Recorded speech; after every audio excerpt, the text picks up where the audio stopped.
நம்முடைய அரசு பள்ளியில் படிக்கின்ற மாணவர்களுக்கு மாண்புமிகு புரட்சித் தலைவி அம்மா அவர்கள் விஞ்ஞான கல்வி கிடைக்க வேண்டும், அறிவுபூர்வமான கல்வி நம்முடைய மாணவர் சமுதாயம் கிடைக்க வேண்டும். பெரும்பாலும் அரசு பள்ளியில் படிக்கின்ற மாணவர்கள் ஏழை குடும்பத்தைச் சேர்ந்தவர்கள், நடுத்தர குடும்பத்தைச் சேர்ந்தவர்கள். அவர்கள் 12,000 ரூபாய் செலவழித்து மடிக்கணினி வாங்க முடியாத சூழ்நிலையில் இருக்கின்ற அடித்தட்டிலே வாழ்கின்ற நம்முடைய குழந்தைகளுக்கு அறிவுபூர்வமான கல்வி கிடைக்க மடிக்கணினி திட்டத்தை கொண்டு வந்து தமிழகத்திலே 10 ஆண்டு காலத்தில் 52,35,000 மாணவ மாணவிகளுக்கு மடிக்கணினி கொடுத்து சாதனை படைத்த அரசாங்கம்.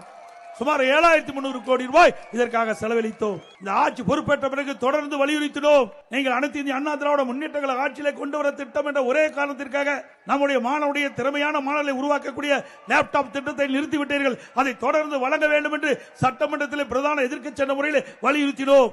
பொது வழியிலே பேசினோம், ஊடகத்தின் வாயிலாக, பத்திரிகையின் வாயிலாக தெரிவித்தோம்.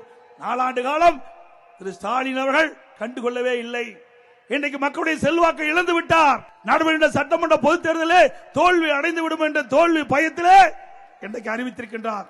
கல்லூரியில் படிக்கின்ற மாணவர்களுக்கு லேப்டாப் கொடுப்பதாக அறிவித்து இன்றைய தினம் அவர் முதற்கட்டமாக அந்த திட்டத்தை அறிவித்து கொடுத்திருக்கின்றார் மாணவர்களுக்கு. நாங்கள் அந்த திட்டத்தை அதிமுக ஆட்சியிலே கொண்டு வரப்பட்ட திட்டம், அதை நாங்கள் வரவேற்கின்றோம். திரு ஸ்டாலின் அவர்களை இப்பொழுது ஏற்றுக்கொண்டு விட்டார். அனைத்து இந்திய அண்ணா திராவிட முன்னேற்ற கழக ஆட்சியிலே கொண்டு வரப்பட்ட திட்டம் சிறப்பான திட்டம் என்று இன்றைய முதலமைச்சர் ஏற்றுக்கொண்டு இன்றைக்கு அந்த திட்டத்தை துவக்கி வைத்திருக்கின்றார். சிந்திச்சு பாருங்க, 4 ஆண்டு காலமா கொடுத்திருந்தா மாணவர்கள் எவ்வளவோ பயன்பெற்றிருப்பாங்க.